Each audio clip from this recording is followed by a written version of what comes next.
दिल्ली से बड़ी जानकारी आपको बता रहे, बीजेपी चुनाव समिति की अहम बैठक आज है।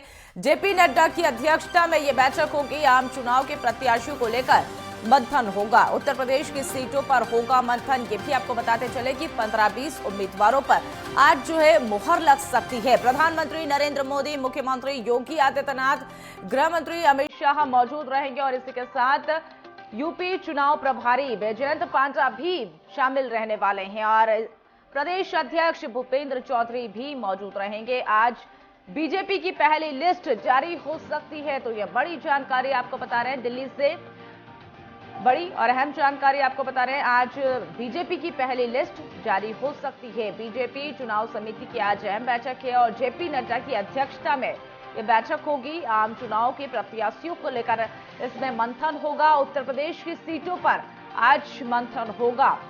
15-20 उम्मीदवारों पर मुहर लगने की भी संभावना है और प्रधानमंत्री नरेंद्र मोदी, सीएम योगी आदित्यनाथ, अमित शाह इसमें मौजूद रहेंगे और इसी के साथ यूपी चुनाव प्रभारी बैजयंत पांडा भी इसमें शामिल होंगे। प्रदेश अध्यक्ष भूपेंद्र चौधरी भी इसमें मौजूद रहेंगे। आज जारी हो सकती है बीजेपी की पहली लिस्ट, तो ये बड़ी जानकारी आपको बता रहे हैं। बीजेपी चुनाव समिति की बैठक आज है।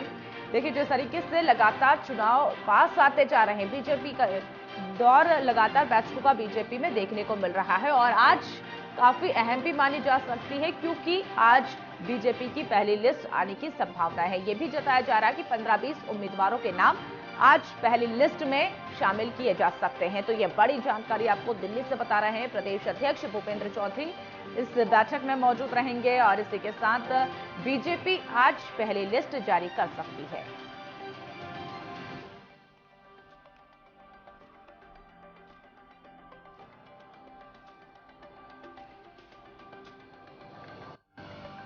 इस खबर पर और अधिक जानकारी के लिए हमारे साथ प्रमुख संवाददाता लालचंद हमारे साथ जुड़ चुके हैं। लालचंद, जिस तरीके से बीजेपी लगातार तैयारियों का सिलसिला बीजेपी में देखा जा रहा है, आज अहम बैठक है क्योंकि यह भी संभावना है कि आज बीजेपी पहली लिस्ट अपनी जारी कर सकती है। बिल्कुल मनीषा, जिस तरीके से लोकसभा चुनाव को लेकर सभी पार्टियां तैयारी में जुटी हुई हैं और जी तोड़ मेहनत करती हुई दिखाई दे रही हैं, लेकिन जिस तरीके से बीजेपी जो है, चाहे केंद्र की बात करें चाहे उत्तर प्रदेश की बात करें, जिस तरीके से उन्होंने काम किया उसको लेकर जनता के बीच जाते हुए दिखाई दे रहे हैं। लेकिन आज दिल्ली में जो है केंद्रीय बीजेपी चुनाव समिति की बैठक है, जिसमें देश के प्रधानमंत्री नरेंद्र मोदी और जेपी नड्डा, गृह मंत्री अमित शाह के साथ जो उत्तर प्रदेश के मुख्यमंत्री हैं वो भी इस बैठक में शामिल होंगे। दोनों डिप्टी सीएम केशव प्रसाद मौर्य, ब्रजेश पाठक के साथ जो बीजेपी के प्रदेश अध्यक्ष भूपेंद्र चौधरी वो भी इस बैठक में शामिल होंगे। और जिस तरीके से उत्तर प्रदेश में इस बार बीजेपी ने 80 की 80 सीटें जीतने का लक्ष्य रखा, क्योंकि उत्तर प्रदेश बड़ा प्रदेश है, 80 लोकसभा सीटों वाला प्रदेश है और सभी की निगाहें इसी पर है। लेकिन बीजेपी ने जिस तरीके से इस बार लक्ष्य रखा है कि 80 की 80 सीटें उत्तर प्रदेश की जीतनी है और 400 का जो पार का नारा दिया है उसको कहीं ना कहीं बीजेपी लेकर चलती हुई दिखाई दे रही है। लेकिन जिस तरीके से आज बीजेपी केंद्रीय समिति की बैठक होगी उसमें उत्तर प्रदेश में सीटों को लेकर 15 से 20 सीटें हैं, जिसको लेकर जो है माना जा रहा है कि संभावित जो सीटें हैं वो सौंप दी गई है, उसकी घोषणा हो सकती है। क्योंकि जिस तरीके से बीजेपी ने केंद्र सरकार की योजनाओं को लेकर, राज्य सरकार की योजनाओं को लेकर जनता के बीच जा रही है, जिस तरीके से राम मंदिर का भव्य जो है देखने को मिला, उद्घाटन हुआ, उसको लेकर मुद्दे को लेकर जा रही है, तो जाहिर सी बात है कि बीजेपी की लहर दिखाई दे रही है।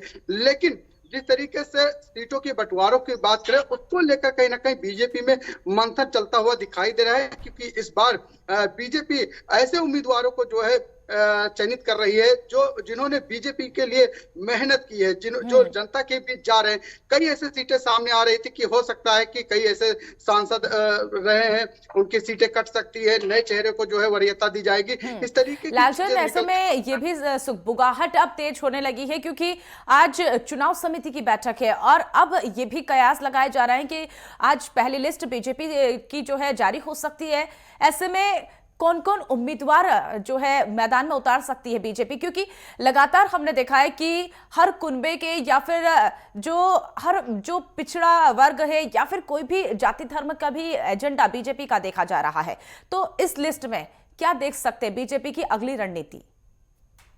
देखिए, बीजेपी जिस तरीके से कोई भी कार्यक्रम करती है, या ये कहा जाए कि किसी भी तरीके से अगर चाहे अगर बात करें एमएलसी चुनाव की बात करें, या विधानसभा चुनाव की बात करें, या लोकसभा चुनाव की बात करें, या पार्टी में पदाधिकारियों की बात करें, या इस तरीके की कोई भी चीजें होती है, उसमें कहीं ना कहीं सभी वर्गों को साधने की कोशिश करती है। और यही वजह है कि इस बार भी लोकसभा चुनाव में सीटों को बंटवारा जिस तरीके से होगा, उसमें सभी वर्गों को ध्यान में रखते हुए महिलाओं को वरीयता कहीं ना कहीं बीजेपी इस बार देती हुई दिखाई देगी, क्योंकि महिलाओं पर लगातार बीजेपी फोकस करती हुई दिखाई दे रही है। और यही वजह है कि हर एक वर्ग को साधने के लिए उसी जो तमाम ऐसे उम्मीदवार के नामों का चयन हो रहा है, जिसको लेकर कल उत्तर प्रदेश के मुख्यमंत्री योगी आदित्यनाथ ने जो है हरी झंडी भी दिखाई, लोगों से राय भी लेंगे, सलाह मशवरा भी करेंगे कि कैसे बीजेपी का जो है घोषणा पत्र जो है वो तैयार किया जाए, क्योंकि संकल्प पत्र के रूप में बीजेपी अपना जो है घोषणा पत्र तैयार करती है। तो जाहिर सी बात है, सीटों को भी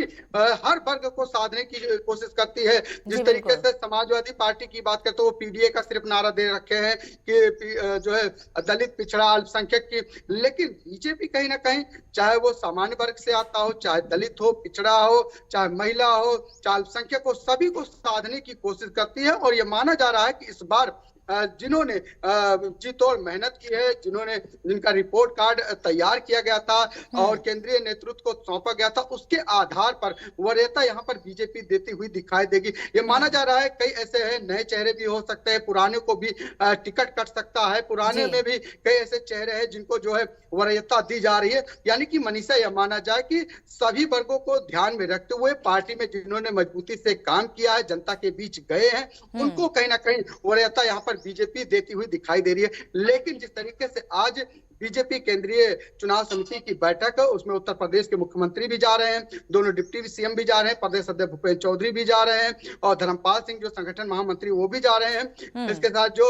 चुनाव यूपी प्रभारी है बैजयंत पंडा, वो भी इस बैठक में रहेंगे। और उनको जो रिपोर्टें मिली हुई है, जिस तरीके से नामों पर मंथन हुआ है, उसको लेकर कहीं ना कहीं केंद्रीय चुनाव समिति के सामने जो है लिस्ट दी जाएगी। हो सकता है कि आज कुछ नामों की घोषणा हो सकता है, नहीं तो आने वाले समय में कुछ दिन के अंदर ही बैठक के बाद जो है पहली सूची जो है बीजेपी की उत्तर प्रदेश की जारी हो जाएगी, जिसमें 15 से 20 नाम लालचंद, बताए जा रहे हैं। बात कर ले हम उत्तर प्रदेश की, तो आज उत्तर प्रदेश की सीटों पर उम्मीदवारों के नाम का ऐलान होने की संभावना जताई जा रही है, और ऐसे में अगर बात उत्तर प्रदेश की करें तो वहां पर क्या सुगबुगाहट अब तेज होती हुई दिखाई दे रही है? देखिए, जिस तरीके से उत्तर प्रदेश एक बड़ा प्रदेश है और 80 लोकसभा सीटों वाला प्रदेश है, सभी की निगाहें, सभी पार्टी की निगाहें उत्तर प्रदेश पे रहती है। और कहा जाता है कि उत्तर प्रदेश से ही रास्ता दिल्ली को जो है जाता है। तो जाहिर सी बात है कि सभी पार्टियां मंथन कर रही हैं, सभी विचार कर रही है, लेकिन जिस तरीके से मुख्य विपक्षी दल पार्टी है समाजवादी पार्टी, जिस तरीके से उसका इंडिया गठबंधन हुआ है, उन्होंने कांग्रेस को जो है 17 सीटें दी हैं और बाकी सीटों पर वो चुनाव लड़ेंगे। लेकिन जिस तरीके से उनके विधायकों ने बगावत की है, जाहिर सी बात है कहीं ना कहीं अब बड़ा असर पड़ता हुआ दिखाई दे रहा है, क्योंकि बीजेपी ने पहले ही 80 का नारा दे रखा है कि इस बार 80 की 80 सीटें जीतनी है। लेकिन बीजेपी का पूरा माहौल दिखाई दे रहा है, क्योंकि पूरी तरीके से जो राम मंदिर का उद्घाटन हुआ है, जिस तरीके से केंद्र सरकार की योजनाएं हैं, चाहे राज्य सरकार की योजनाएं, चाहे राशन वितरण की योजनाओं की बात करें, उनको चीजों को लेकर बीजेपी जनता के बीच जा रही है। तो जाहिर सी बात है बीजेपी की तरफ काफी माहौल दिखाई दे रहा है, लेकिन विपक्षी पार्टी भी कम नहीं है, विपक्षी पार्टी भी पूरी तरीके से मेहनत करती हुई दिखाई दे रही है। जिस तरीके से कल जो है गुड्डू जमाली ने जो है बसपा छोड़कर समाजवादी पार्टी का दामन थाम लिया है, और कहा जाता है कि पूर्वांचल के बड़े नेता के तौर पर देखे जाते हैं, उनके साथ तमाम और भी नेता हैं, बड़ी संख्या में कार्यकर्ता भी आए हैं। तो कहीं ना कहीं समाजवादी पार्टी भी अपने आप को मजबूत करती हुई दिखाई दे रही है। जी बिल्कुल लालचंद, अब ये तो देखने वाली बात होगी कि बीजेपी किसको मौका दे सकती है, सपा के लिए कितनी चुनौती बनेगी, वो देखने वाली बात होगी। फिलहाल आप हमारे साथ जुड़े, तमाम जानकारी साझा की, उसके लिए बहुत बहुत धन्यवाद।